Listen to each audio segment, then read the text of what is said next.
मेरे प्रियात्मन, कुछ मित्रों ने पूछा है कि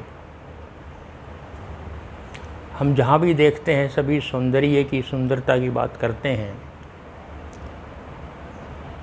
वो सुंदर है, वो सुंदर नहीं है, वो रूपवान है, वो कुरूप है।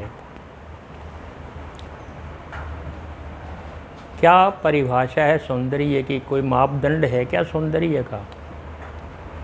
और ये चाहत क्यों है कि सुंदर हों, इस पर थोड़ी आप चर्चा कर लेंगे। मनुष्य एक सामाजिक प्राणी है और वो जब भी घर से निकलता है वो देखता है कि लोगों की नज़रें उस पर गड़ी हैं और लोग उनको देख रहे हैं, और मन में एक आकांक्षा जगती है कि मुझे देखें तो कहें कि हाँ सुंदर है, अच्छा है, लग रहा है। दूसरों को दिखाने की आकांक्षा सुंदर होने की आकांक्षा है। लोग मुझे सुंदर कहें, ऐसा मन करता है, और मैं सुंदर कैसे हूँ ये भी मन करता है। उसके अनेक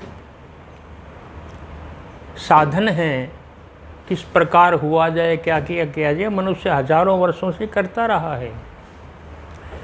मैं ये कहूँगा हजारों वर्षों से नहीं, जब से मनुष्य बना है तब से ये प्रयास है मैं सुंदर दिखाई दूँ। क्यों? क्योंकि प्रकृति में जहाँ पर भी हम देखते हैं सौंदर्य बिखरा पड़ा है। कहीं भी देखिए आप, मोर नाच रहा है, कितने सुंदर पंख होते हैं उसके। अब तो हम शहरों में रहते हैं, जब बिल्कुल गांव में और जंगलों में रहते थे तो हमारे सामने ही प्रतिदिन देखते थे कि ये मोर नृत्य कर रहा है, तो उसके पंख कितने सुंदर होते थे। उसको देख कर के लोग अपना श्रृंगार करते थे, मोर पंख लगाते थे। भगवान कृष्ण ने भी मोर पंख लगाए हैं सुंदर बनने के लिए, क्योंकि वो इतने सुंदर होते हैं। और भी लोग उन्हीं के पंखों से अपना श्रृंगार करते थे। कोई लकड़ी के फूल बनाता था, कोई दूसरी तरह के फूल लगाते थे।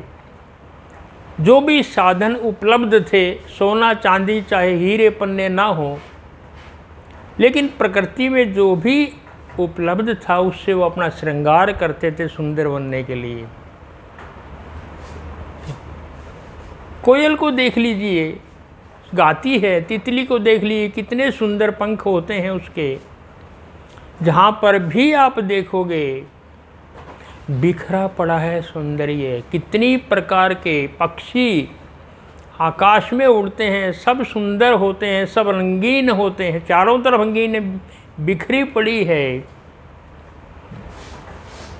बादलों के रंग को देखिए, जब भी बादल आते हैं अनेक रंगें, अनेक तस्वीरें, अनेक आकृतियाँ बनाते हैं। इंद्रधनुष को देख लीजिए, जब भी निकलता है कितना सुंदर होता है। तो हम ये देखते हैं कि चारों तरफ मनुष्य ने जब से आंखें खोली हैं, जब से पैदा हुआ है, वो चारों तरफ प्रकृति को सौंदर्य देखता है।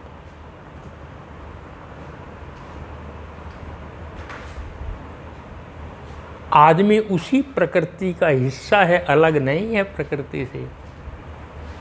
जब वो प्रत्येक जीव इतने सुंदर हैं, प्राकृतिक रूप से सुंदर हैं, तो मनुष्य भी वैसे तो सुंदर है, लेकिन क्योंकि उसको थोड़ा और बोध हो गया है, तो वो जितना है उससे और सुंदर दिखना चाहता है कि मैं औरों की नज़रों में और सुंदर बन जाऊं। और सुंदर बनने के लिए फिर वो कई साधन अपनाता है। अनेक तरह के वस्त्र, रंग बिरंगे वस्त्र पहनता है, आभूषण पहनता है। बालों का रंग कैसा हो, किस प्रकार का स्टाइल हो, वो बनाता है। आपको शायद आश्चर्य होगा ये सुन कर के कि कभी पुरुष सुंदर बनने का आयोजन करते थे, पुरुष कभी आभूषण पहनते थे, पुराने आप रामायण या महाभारत या पुराने सीरियल आप नाटक देखते होंगे, उसमें आप देखिएगा पुराने पुरुष आभूषण पहनते थे, मालाएं पहनते थे, हाथों में पहनते थे, पैरों में पहनते थे, सर पर जाने मैंने अभी बताया कि मोर मुकुट लगाते थे या कुछ और, यानी श्रृंगार पुरुष करते थे, नारियां नहीं। क्यों? नारी है ही सुंदर, उसको और श्रृंगार करने की आवश्यकता नहीं है, इसलिए पुरुष श्रृंगार करते थे। भगवान ने मोर को पंख दिए हैं इतने सुंदर, मोर को नृत्य करना सिखाया है, मोरनी को नहीं, क्योंकि मोरनी है ही सुंदर, उसका मादा होना ही काफ़ी है। इसलिए मोर अपने पंखों को दिखा करके नृत्य कर करके मोरनी को रिझाना चाहता है। ये प्रमाण है। आपको शायद पता नहीं हो, जो कोयल गाती है, हम कहते हैं कोयल गा रही है, वो कोयल नर होता है, मादा नहीं होती। और वो नर कोयल गागा करके मादा कोयल को रिझाने का प्रयास करती है। जहाँ पर भी आप देखेंगे पुरुष सुंदर बनना चाहता था, कभी नारियां सौंदर्य श्रृंगार नहीं करती थी। अब उल्टा हो गया है, अब नारियां श्रृंगार करती हैं, पुरुषों ने करना छोड़ दिया है। नारी भूल गई है कि वो प्राकृतिक रूप से है ही सुंदर, किंतु उसमें सुंदर से और अधिक सुंदर बनने की चाह पैदा हो गई है। और इसका परिणाम ये निकला है कि जो प्राकृतिक सौंदर्य है वो नारी से खत्म हो गया है। यदि होठ रचने हैं तो पहले होठ कुरूप होने चाहिए, तभी तो आप उनको लाल करोगे। यदि प्राकृतिक हैं लाल, तो भी मैं देखता हूँ औरतों को प्राकृतिक रूप से भगवान ने लाल किए हैं, फिर भी और लगा रही हैं और कुरूप हो जाती हैं। अच्छा है, जो प्रकृति ने दिया है बहुत सुंदर है, वही रहे तो बहुत अच्छा है। लेकिन पहले यदि रूपवान है तो दूसरों को देख करके वो और अधिक लिपापोती करती हैं और कुरूप हो जाती हैं। मैं ये कहूँगा, माता को बनाया ही इतना आकर्षक है, इसलिए पुरुष आकर्षित होता है उसकी तरफ। अब उल्टा समय आ गया है, वो औरतें श्रृंगार करती हैं, आदमी नहीं करते। औरतें उघाड़ना चाहती हैं, आदमी पूरे वस्त्र पहनते हैं, ढके रहते हैं। जो जो सभ्यता विकसित हुई है, शरीर की सौष्ठवता बढ़ी है, तो अर्धनग्न होने का एक विचार आया कि हम जो हमारे पास है हम उसको दिखाना चाहें, और उसको भी इस हद तक ले जाया गया है कि वो कुरूप माना जाता है, फिर वो सौंदर्य उसका समाप्त हो जाता है। नारी का सौंदर्य उसके मन की भावना होती है, वो ढके भी और दिखाए भी, ढके भी और दिखाए भी। पूरा ढक ले तो भी कुछ नहीं, पूरा दिखा दे तो भी कुछ नहीं। हर पल 24 घंटे वो इसमें रहती है कि जो मेरे पास है वो दिखाऊं भी, ढकूं भी, यही तो आकर्षण है। पर इतना ही रहे तो काफ़ी है, लेकिन यदि सब कुछ उघाड़ दिया तो कुछ नहीं है, सब कुछ ढक लिया तो कुछ नहीं है। सब सुंदर दिखना चाहते हैं, इसलिए कोई बुराई नहीं, अच्छाई है। एक समय था, हजारों वर्षों से हमारे साधु संतों ने शरीर को कभी क्षणभंगुर कहा, कभी माया कहा, कभी कहा कुछ भी नहीं है, इसका तिरस्कार किया है। और इसलिए उन्होंने कभी जटा जूट लगा लिए हैं, कभी जो शरीर है स्नान तो किया ही नहीं है, बभूत और राख और लपेट ली है। यानी कहा कि ये तो कुछ है ही नहीं, शरीर का कोई मूल्य नहीं है, इसलिए इसको छोड़ो। तिरस्कार किया शरीर का। मैं कह रहा हूँ ये अपमान है उस परमात्मा का जिसने ये अमूल्य उपहार शरीर का हमें दिया है। मानव शरीर बहुत रहस्यपूर्ण है, आश्चर्य होता है उसको देख करके, ऐसा रहस्यपूर्ण मानव शरीर है। और इसमें यदि हम उसका तिरस्कार करते हैं तो उसका अपमान है। यदि पलायन करते छोड़ करके जाते हैं तो उसका अपमान है। नहीं, परमात्मा ने शरीर दिया है, उसका सम्मान करें, हम सुंदर रखें, कोई बुराई नहीं है, होना ही चाहिए सुंदर, इसमें कोई बात नहीं है। ये एक मन में भाव बोध आना कि मैं सुंदर दिखाई दूं, शरीर को सुंदर बना के रखूं, अच्छी बात है, कोई बुराई नहीं है। ये केवल शरीर तक है। और वो ये है कि दूसरे लोग मुझे देख करके कहें कि सुंदर हैं, और उससे आगे यदि और प्रगति करेंगे तो भाव ये होगा कि मैं सुंदर हूँ भाई, इतना काफ़ी है, लोग क्या कहेंगे मुझे कोई मतलब नहीं है, मुझे सुंदर होना ही चाहिए, मुझे मन से मैं सुंदर लगता हूँ। यदि ये भाव है तो और एक कदम आगे का है कि मैं सुंदर हूँ भाई, इतना काफ़ी है। और मेरे मन में भाव आए कि मैं सुंदर हूँ, तो अंदर से जो प्रफुल्लता पैदा होगी, जो उमंग भीतर से उभरेगी, जो नृत्य उभरेगा, संगीत भीतर से प्रकट होगा, उल्लसित होगा मन, क्योंकि मैं सुंदर हूँ, इतना काफ़ी है। अब किसी और की आंखें मुझे देख करके सुंदर कहीं, इसका कोई मीनिंग नहीं है, ये थोड़ा और आगे की बात हो गई है। अच्छा है हम जैसे हों उसी रूप में हमें सुंदर होना ही चाहिए, इसमें कोई संदेह नहीं है। और जब भीतर मन में आ गया मैं सुंदर हूँ तो काफ़ी है। और इसका भी फर्क पड़ता है कि यदि भीतर से मन सौंदर्य है, भीतर उमंग है, वो उमंग हमारे चेहरे पर प्रकट होती है। हमारा शरीर मौन नहीं है, मुखर है। भीतर यदि चिंता है, क्लेश है, उसके बिल्कुल सीधे भाव, सीधा रंग हमारी आँखों में, हमारे चेहरे पर आ जाता है, पता लग जाता है।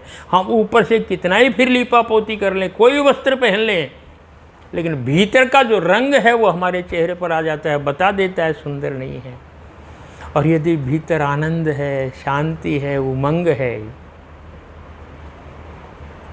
उसकी तरंगें भी हमारे चेहरे पर स्पष्ट दिखाई देती हैं, हमारी आँखों में झलकती हैं, उसकी सुगंध भी हमारा चेहरा से आती है, वो बता देता है वो सबसे सौंदर्य है। फिर उसको बाहर से कुछ करने की आवश्यकता नहीं है, क्योंकि भीतर उमंग है, उससे हमारा शरीर बनता है। ये बहुत अच्छी बात है। इसलिए सबसे अच्छा तो ये है मन में किसी तरह की गांठें ना पालें, सरल स्वभाव हो, शांत हो, आनंदित हो, जैसी भी परिस्थितियां हैं उनको स्वीकार करके हम शांत रह सकते हैं, आनंदपूर्ण रह सकते हैं।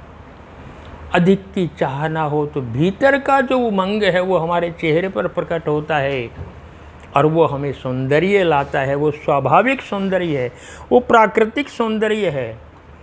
उसमें यदि तनावग्रस्त नहीं है मन, तो हमारे शरीर में एक लयबद्धता होगी, एक छंदबद्धता होगी, स्वाभाविक है। मुख पर बोलता है, आनंद पता लग जाता है क्या है, इसमें कोई ऐसी बात नहीं है। लेकिन भीतर का सौंदर्य बाहर झल के वो प्राकृतिक होगा, फिर बनावटी नहीं होगा, वो सबसे अच्छी बात है। इसलिए तो बहुत अच्छा है कि जब हम भी एक प्रकृति के हिस्से हैं तो हमें भी सुंदर होना ही चाहिए, इसमें कोई ऐसी बात नहीं है। बहुत अच्छी बात है कि प्रकृति ने हमें ऐसा बनाया तो बहुत अच्छा है, हम भी सुंदर लगें, पर प्राकृतिक लगें तो और भी बहुत अच्छी बात है। तो भीतर की यदि किसी प्रकार की बेचैनी है वो हमारे चेहरे पर प्रकट हो जाती है, पता लग जाता है। हम कहीं बैठे हैं, आप अपना मूल्यांकन कभी करना, आप कहीं बैठे हैं और आपके पाँव हिल रहे हैं यूँ बैठे बैठे, तो समझ लीजिए भीतर बहुत बेचैनी है। रात को आप करवटों पर करवटें ले रहे हैं तो भी भीतर बेचैनी है। जितना मन शांत होगा आपका शरीर भी उतना ही शांत होगा। एक बार आनंद ने बुद्ध से पूछा था, भगवान आप जैसे लेटते हैं वैसे ही लेटते हैं, सीधे लेट गए तो सीधे, करवट लेट गए तो करवट, सारी रात आप एक ही स्थिति में रहते हैं, एक ही पोज में रहते हैं, क्या कारण है? बुद्ध ने कहा जो सपने देखते हैं, इच्छाएं अधूरी रह गई हैं, वो करवटें लेते हैं। मेरा कोई स्वप्न ही नहीं है, मेरी कोई इच्छाएं नहीं है, इसलिए जैसे लेट गया। किस बात की करवटें? भीतर की जो बेचैनी है वो आपको करवटें लेने देती है। वही आपके स्वप्न, सारी रात आप स्वप्न देखते हैं, उन्हीं का जो आकांक्षाएं अधूरी रह गई हैं उनका हम स्वप्न देखते हैं, और उसका जो तरंगे हैं वो हमारे चेहरे पर आती हैं, वो हमें कुरूप कर देती हैं। इसलिए सौंदर्य हो शरीर का, लेकिन मन का भी हो और आत्मा का भी हो तो कहने की क्या बात है। हम बनावटी बहुत बहुत करते हैं, बहुत। मुझे पता लगा कम से लाखों युवक युवतियां भी अपनी प्लास्टिक सर्जरी करवाते हैं। बड़ी उम्र हो जाए तो भी कोई बात नहीं, लेकिन युवक जवान 20-25 साल का मुझे पता लगा लाखों युवक प्लास्टिक सर्जरी पर लाखों करोड़ों रुपया खर्च करते हैं। किस लिए? जो है स्वीकार करें, वैसे आप सुंदर हो, कोई इतना और क्या दिखना चाहते हो। फिर बड़ी उम्र यदि हो जाती है तो बड़ी उम्र का अपना सौंदर्य है। इतने बड़े आदमी होंगे, सफ़ेद बालों का अपना सौंदर्य, आप उसे क्यों काला कर रहे हैं? वैसे ही सुंदर लगेंगे, आदर भी साथ में मिलेगा। इसलिए जो प्रकृति ने है एक जो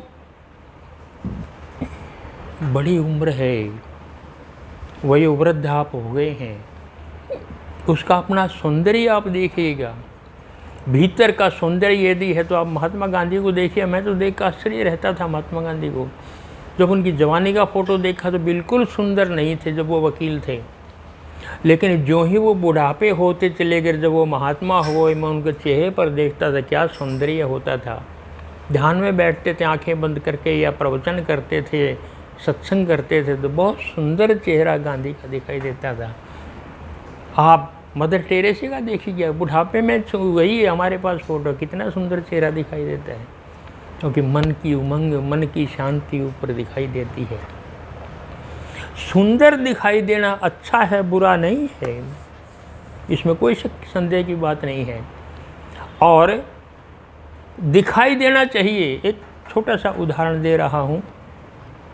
महात्मा गांधी रविंद्रनाथ टैगोर से मिलने के लिए चले गए शांति निकेतन में, और शाम को वहाँ चलो सैर करने के लिए निकलते हैं, दोनों सैर करने के लिए जा रहे थे। गांधी ने तो लंगोटी लपेटी और बाहर आकर के खड़े हो गए कमरे से, आओ। अब प्रतीक्षा कर रहे हैं कि टैगोर आएंगे।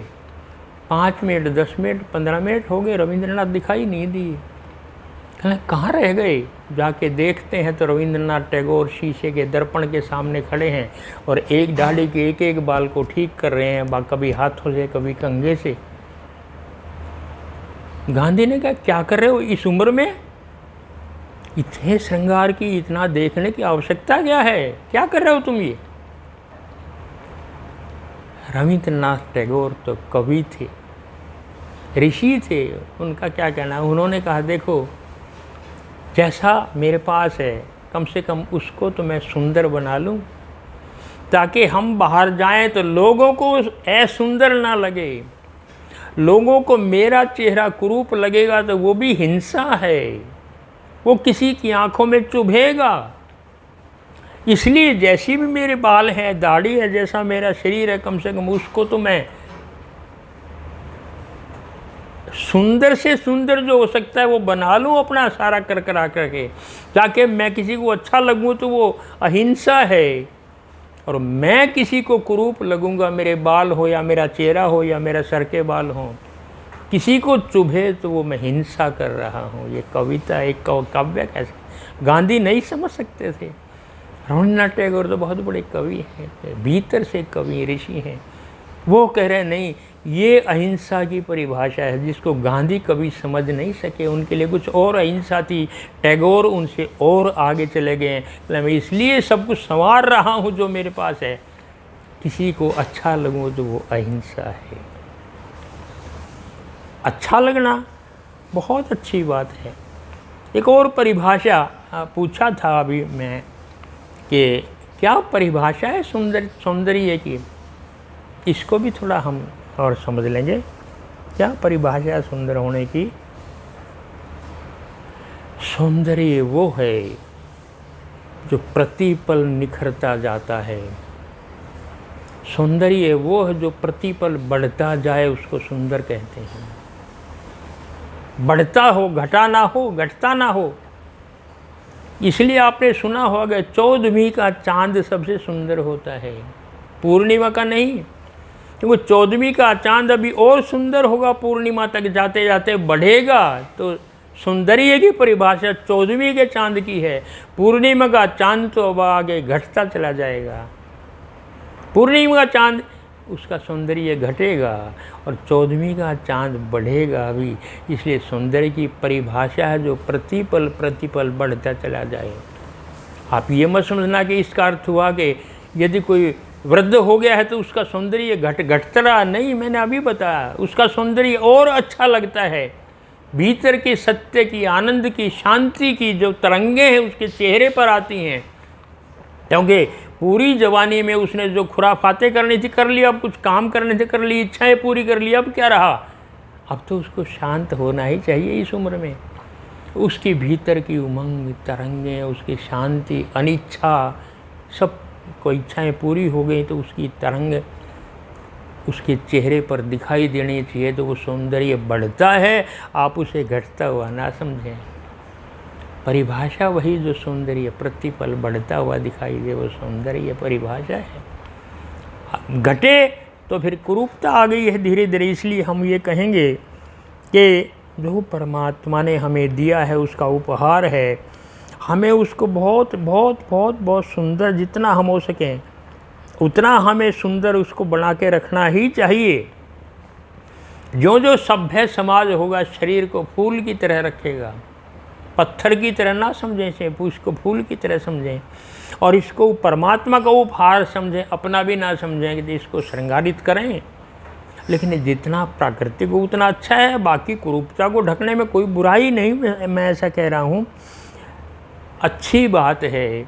लेकिन अजय मन सौंदर्य हो तो तन सुंदर होगा ही होगा, ये निश्चित बात है। उसका सौंदर्य झलकता है।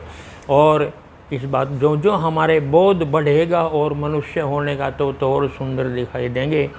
और ये स्वाभाविक बात है, इस बात को समझ लेंगे कि मनुष्य सदा आगे बढ़ता है। जो तरक्की हुई है कि हम पशु से यहाँ तक आए हैं और आगे देवत्व तक जाएंगे, पीछे हटने का कोई कारण नहीं है। पीछे हटने का मतलब नहीं है।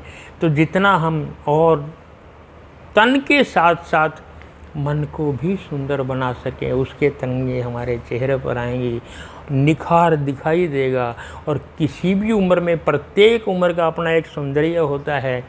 किसी भी उम्र में हम अपने आप को ये ना समझें कि हमें अब क्या रखा है, अब कुछ नहीं। जिस भी तरह से आप हैं उसको स्वयं को सुंदर बनाएं। मन शांत होगा, मन सुंदर होगा, मन आनंदित होगा, उमंग से भरेगा। परमात्मा का उपहार है, उसको सुंदरतम रखिए कि इसमें कोई बुराई नहीं है, अच्छी बात है। और स्वयं के भीतर से लगे कि मैं सुंदर हूँ, सबसे बड़ा उपहार ये है। बस हम इतना ही करें और जहाँ तक हो सके आप जितना कर सकते हैं उतना करें। अपने जैसे आपकी उम्र है, जैसे आपका शरीर मोटा पतला जिस तरह का भी है, काला है गोरा है, उसी हिसाब से वस्त्रों को पहने, चुनाव करके पहने मुझे कौन से पहनने हैं और मेरे उम्र और मेरे रंग और मेरे इसके साथ कद के साथ कौन से वस्त्र, कौन से आभूषण ठीक लगेंगे, ये आप सोच करके पहनिएगा तो अच्छा लगेगा। सौंदर्य पर आज इतना ही। जय श्री राम।